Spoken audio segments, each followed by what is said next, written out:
दहु गुरुपद कंज कृपा सिंधु नर रूप भरि महामोहितम कुंज जासु वचन रवि कर निकर। श्री राम।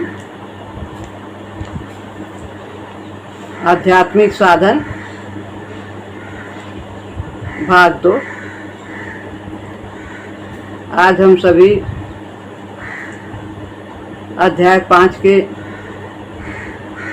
आत्मसमर्पण अथवा आत्मदान के विषय में महाराज जी क्या बताते हैं ये हम जानेंगे। 5वां चैप्टर है आत्मसमर्पण अथवा आत्मदान। वास्तव में आंतरिक साधना आत्मसमर्पण से ही आरंभ होती है। आंतरिक साधना यानी मन, बुद्धि और हृदय, ये आंतरिक क्षेत्र हैं। इनमें अभिविश्वास, श्रद्धा, ग्रहणशीलता, समर्पण, ये इनके द्वारा आंतरिक साधना होती है।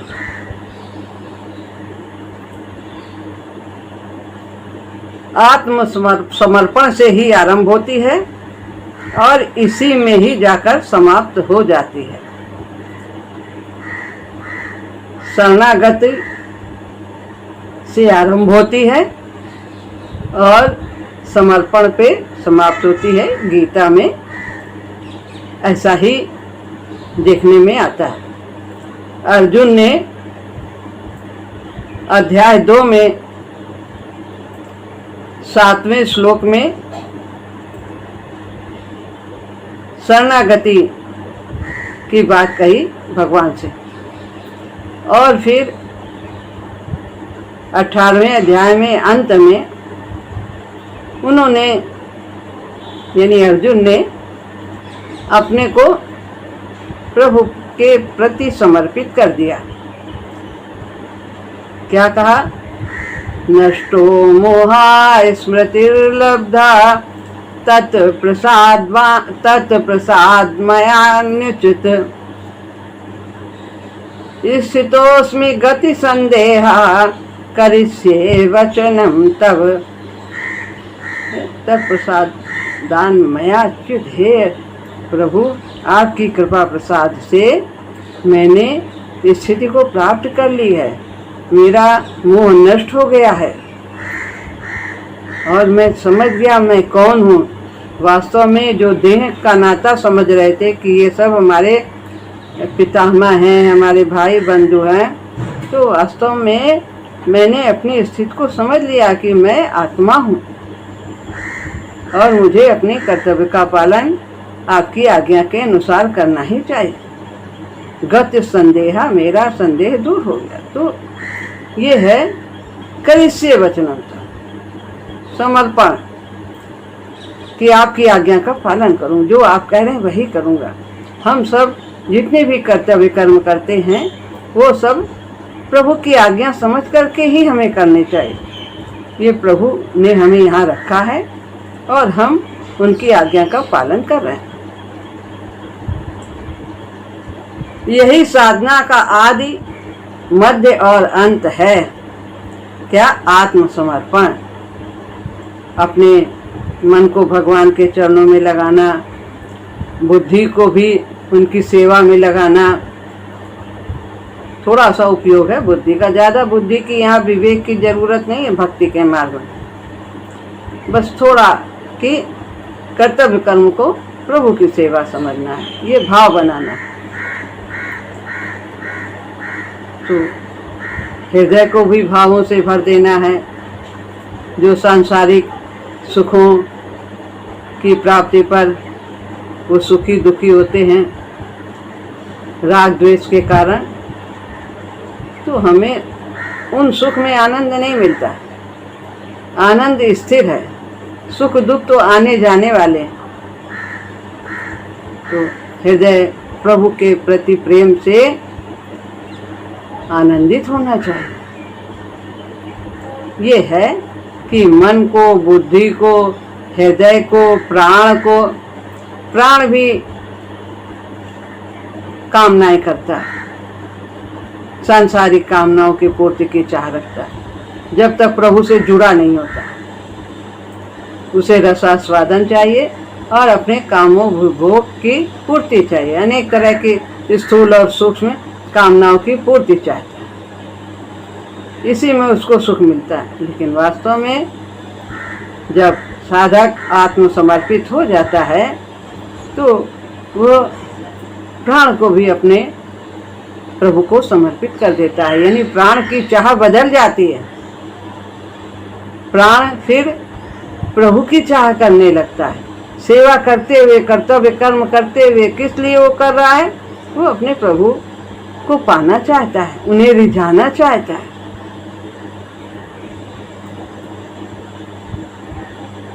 तो यही साधना का आदि, मध्य और अंत है।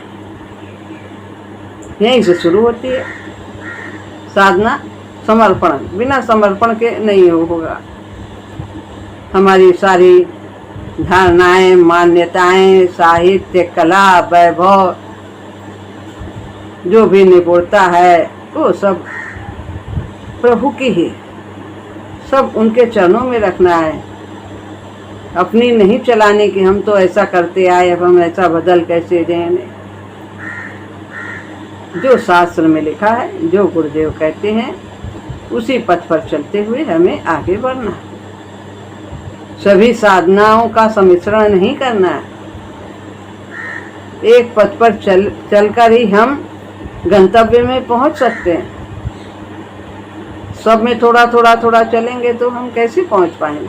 फिर वहीं आएंगे, फिर आगे बढ़ेंगे, फिर आएंगे, फिर उधर जाएंगे। थोड़ा, जैसे कि कहा है कि पानी पाने के लिए एक ही जगह हम कुआं खोदते हैं, 10 जगह 2-2 फीट करके नहीं खोदते, एक ही जगह खोदते हैं तो पानी प्राप्त हो जाता है।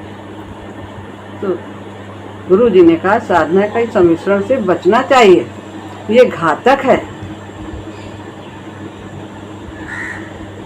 तो यही साधना का आदि, मध्य और अंत है। क्या? आत्मसमर्पण। इसके बिना भागवती चेतना क्रिया ही नहीं कर पाती। यदि हम समर्पित नहीं हैं, अपनी चाह रखते हैं, अपने मन की चाहते हैं, तो फिर महाशक्ति माँ हमारे अंदर हमारा शोधन नहीं कर पाएगी, हमारे विकारों को दूर नहीं कर पाएगी। जितना अधिक साधक समर्पित होता है, प्रभु के प्रति ग्रहणशील होता है, आदर और प्रीति से भरा होता है, उतनी ही सफलता वो अपने साधन में प्राप्त करता है। अतः दिव्य भाव का अवतरण असंभव है। दिव्य भाव कहाँ से आएगा? महाशक्ति से आएगा, प्रभु के अवतरण से आएगा। तो जितना हम उसके लिए समर्पित होकर के अपने अंदर का द्वार खोलेंगे, उतना ही वो स्वच्छंदता से हमारे अंदर क्रिया करेगी और वेगवती क्रिया होगी।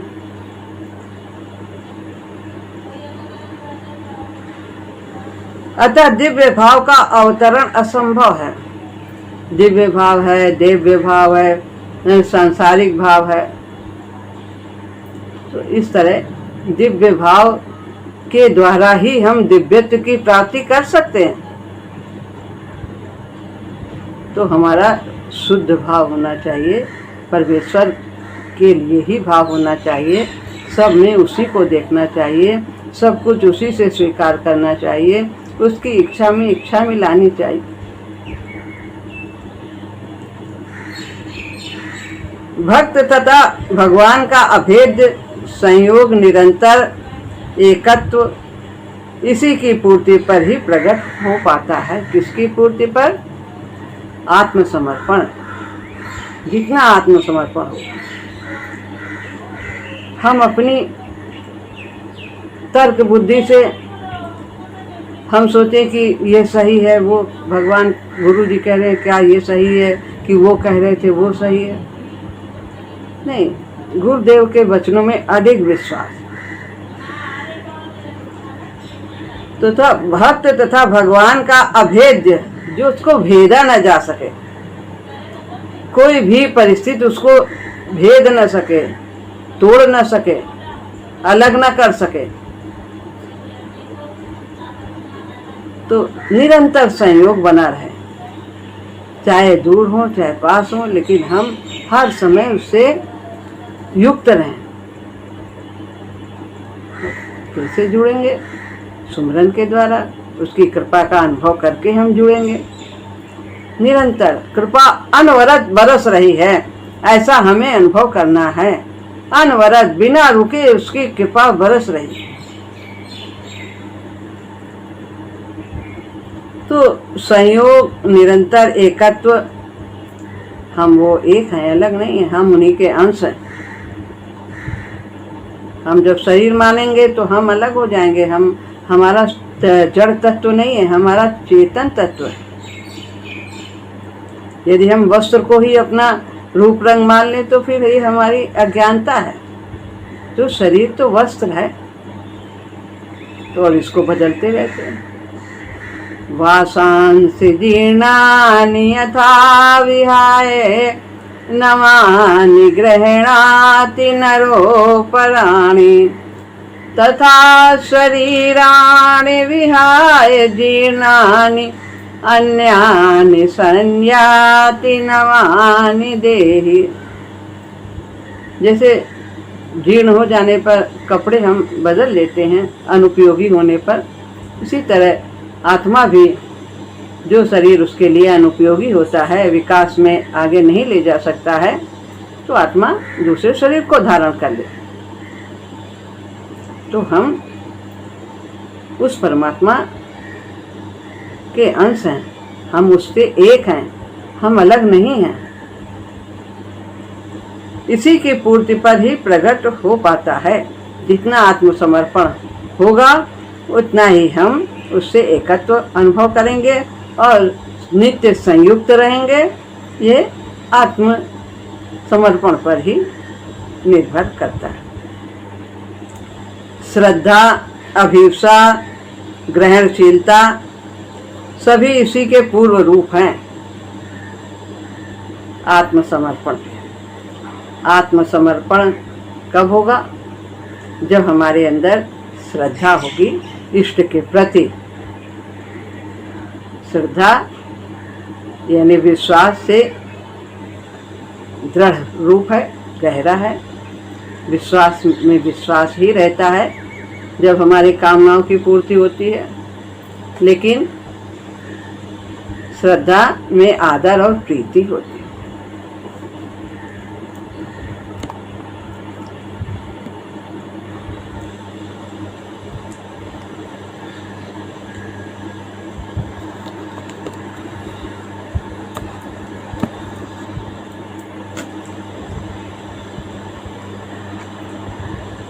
इसके बिना श्रद्धा, अभिप्सा और ग्रहणशीलता ये आत्मसमर्पण के पूर्व रूप हैं।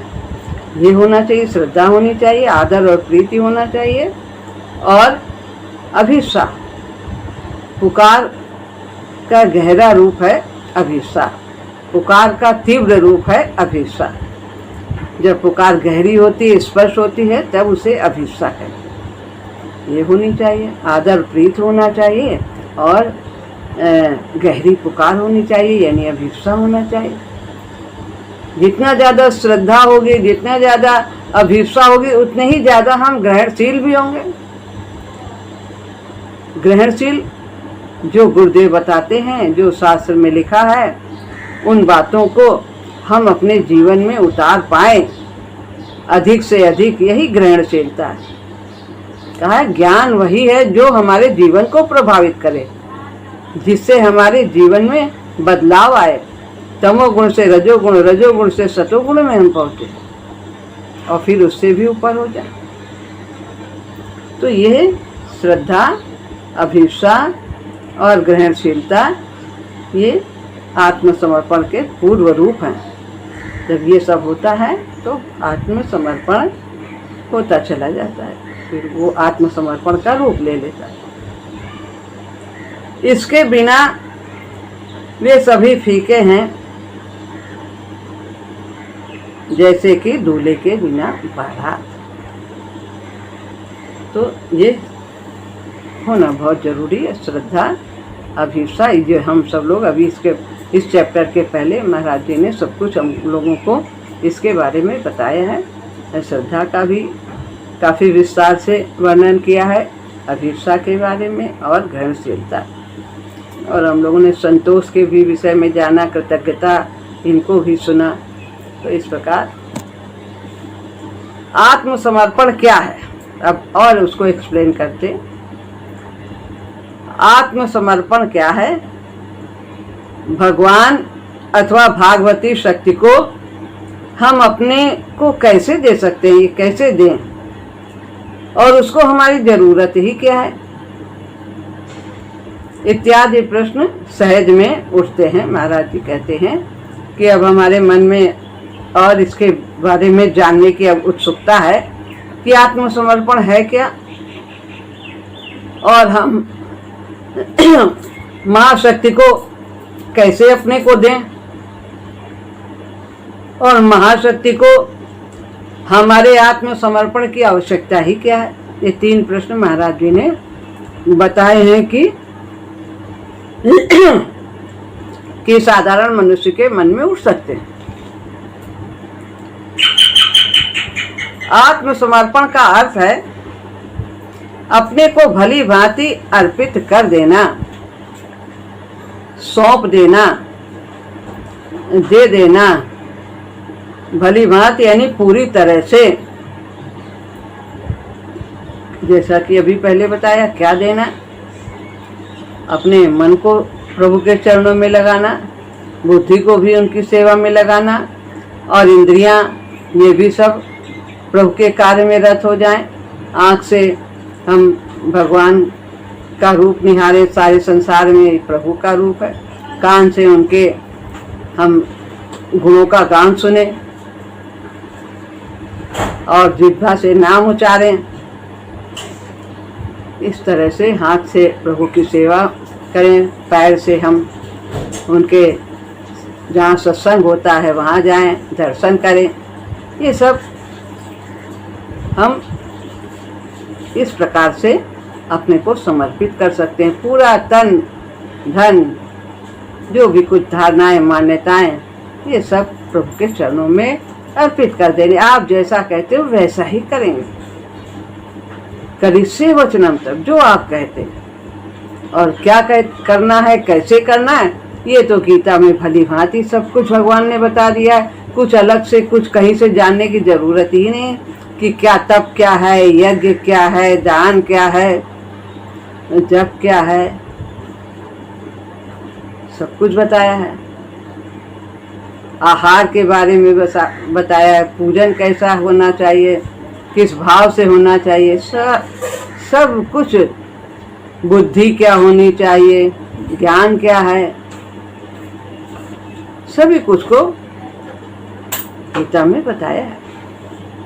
तो अपने को पूरी तरह से सौंप देना, इसी को आत्मदान भी कहा जा सकता है कि हमारी कोई इच्छा नहीं। त्वदिष्टम भवतु गोविंद, त्वदिष्टम भवतु गोविंद, न तुमदिष्टम, मेरी कोई इच्छा नहीं, आपकी इच्छा पूर्ण हो, आपकी इच्छा पूर्ण हो। जो आप कहते हो वही मैं करूं।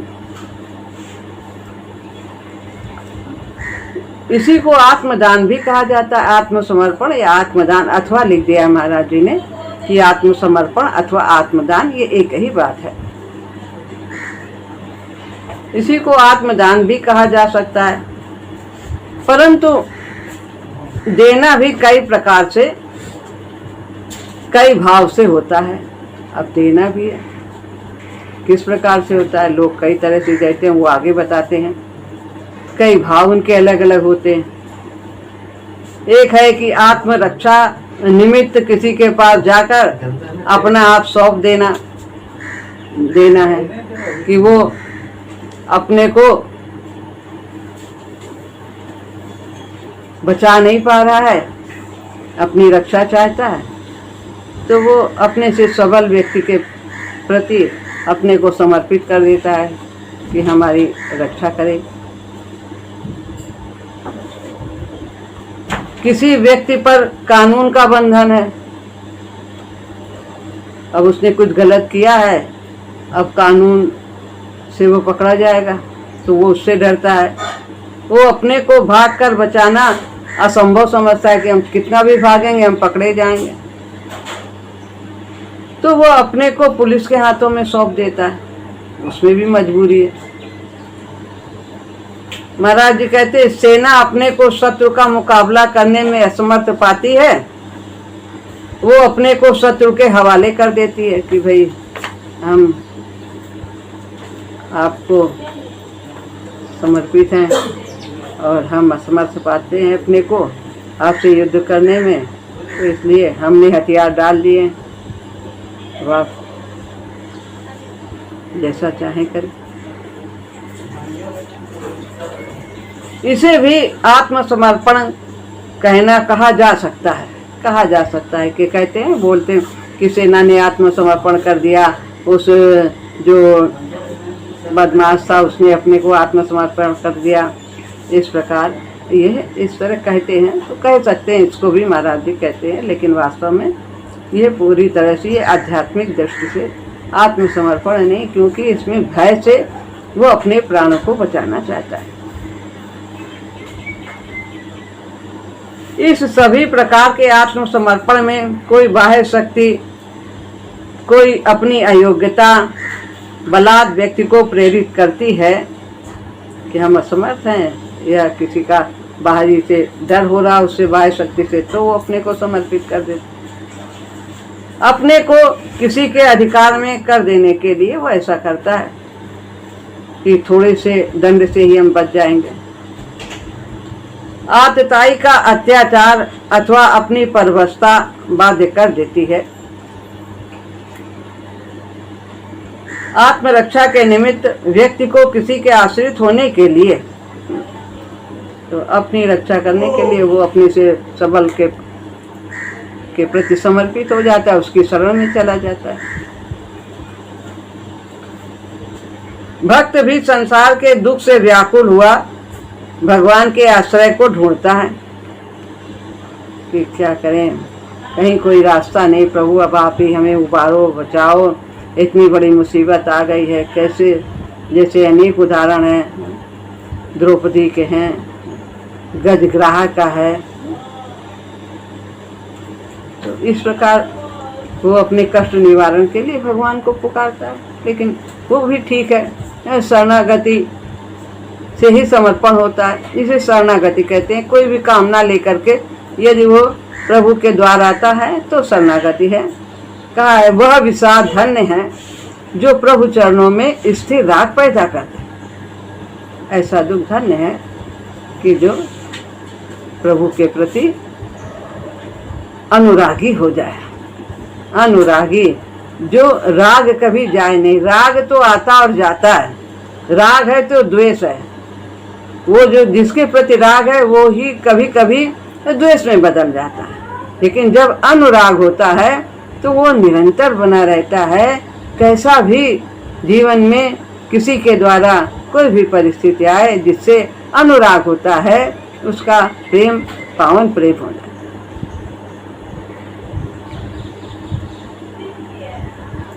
तो भक्त भी संसार के दुख से व्याकुल हुआ भगवान के चरणों पर डाल देता है अपने को, चाहे राखो चाहे जैसे राखो,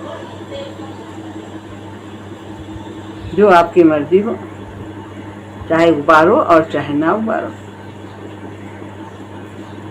यह भी आत्मसमर्पण उच्च कोटि का नहीं है। समर्पण तो बहुत ऊंची चीज है, ये तो शरणागति है। यह भी भय से प्रेरित है और मोक्ष की आकांक्षा लिए हुए है। मुक्ति चाहता है, जो भय है उसको कि संकट से मुक्ति हो जाए। इसको हम शरणागति कह सकते हैं। कामना रहती है संसारिक। शरणागति भय से प्रारंभ होती है। चाहे सांसारिक भय का निवारण करना हो, उससे उबरना हो, और चाहे जन्म मरण से छुट्टी पाना हो, तो ये सब आवागमन बहुत दुखदायी है, इससे मुक्ति। लेकिन जो भगवान का भक्त है वो तो प्रभु की आज्ञा के पालन में ही आनंदित होता है। उसे तो सर्वत्र ही प्रभु की कृपा दिखाई देती है, कहीं भय होता ही नहीं। हर समय प्रभु समीप है, समीप। भय तथा भय की निवृत्ति ही उसमें प्रधान होती है। किसमें? शरणागति में। फिर जब समर्पण कर दिया अर्जुन ने, तो करिष्ये वचनम, तो अब युद्ध करेंगे। अब उसमें हार भी हो सकती, जीत भी हो सकती, मर भी सकता है वो जरूरी नहीं कि वो विजय ही प्राप्त हो, तो शहीद भी हो सकते हैं, वीर गति मिल सकती है। जरूरी नहीं कि वो युद्ध में विजय ही प्राप्त करे, कुछ भी परिणाम हो सकता। लेकिन करिष्ये वचनम, तब करूँगा आपकी आज्ञा। अब आपकी आज्ञा है तो जरूर करेंगे। मृत्यु का भय नहीं। तो बच्चा अपना आप माँ को सौंप देता है, समझ आने पर भी अपने को उसके अधीन कर देता है। थोड़ा बड़ा भी हो जाता है तो भी माँ के ही प्रति समर्पित रहता है। छिपी हुई आशा रहती होगी कि माँ रक्षा करेगी, हमारा पालन पोषण करेगी।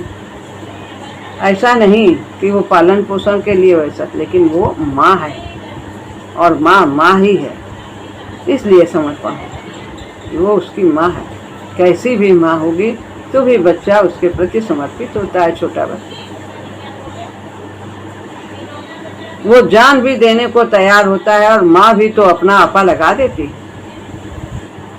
बच्चे के लिए तो इसी में आनंद है, उसी को निहारता है, उसी में, उसे और कुछ नहीं चाहिए, माँ ही चाहिए। वो आशा तो आशा मात्र नहीं होती, विश्वास होता है और श्रद्धा होती है माता के प्रति। बच्चा माँ से दूर होता हुआ भी व्याकुल प्रतीत करता, जरा जिधर जिधर घूमती है माँ जाती, उधर उधर उसकी नजर जाती है। चारपाई पे भी है, अगर वो माँ उधर जा रही तो उसे नहीं ख्याल है कि हम और आगे बढ़ेंगे तो गिर जाएंगे, नहीं, वो माँ की ही और लपकेगा। परंतु हमें इससे भी अधिक लागू उदाहरण दाम्पत्य संबंध में मिलता है। वो महाराज जी कहते हैं पत्नी का पति के प्रति। वो अपने तन को, अपने मन को, वो अपनी आत्मा को भी पति की प्रीत के लिए सहज में लगाने को उद्यत रहती है। ऐसा करना वो अपना परम सौभाग्य मानती है। उसका कुछ भी पति से छिपा नहीं है, विलग नहीं है। परंतु यह सब किसी बाह्य दबाव से नहीं ऐसा वो करती कि डर है कि हमें क्या हो जाएगा, कैसा होगा, कि वो हमको आतताई मार देंगे या कौन होगा, समाज में हमारी रक्षा नहीं। वो उसके अंदर प्रीति है, किसी भीतरी अभिलाषा से नहीं होता। उसकी अंतरात्मा की तृप्ति ही इसी में उसको सुख मिलता है। वो अपने को पति के प्रति पूर्णतया लगा देने में ही अपने अस्तित्व की कृतज्ञता समझती है। तो महाराज जी यहाँ पर बच्चे का उदाहरण दे रहे हैं और पत्नी का उदाहरण दिया, तो इसमें श्रेष्ठता बताई। तो और पहले जो उदाहरण दिए वो भय से हो करके शरणागत होती है, जो सब अपने को बचाने के लिए। तो यहाँ पर इस तरह का त्याग श्रेष्ठ बताया है। उदाहरण तो उदाहरण ही है, लेकिन हम सभी इन्हीं उदाहरण से यही सीखना है कि हमें गुरु के प्रति, प्रभु के प्रति पूर्ण रूप से समर्पित होना है। अपनी कुछ भी नहीं तर्क वितर्क करना है। जैसा गुरु जी कहते हैं, विकास में आगे बढ़ने के लिए, हमें परम गति पाने के लिए हमें वही सब साधन करने चाहिए। और जो दूसरे साधन हम कर रहे हैं, साधन का सम्मिश्रण ना करें, एक रास्ते को पकड़ें। श्री राम राम।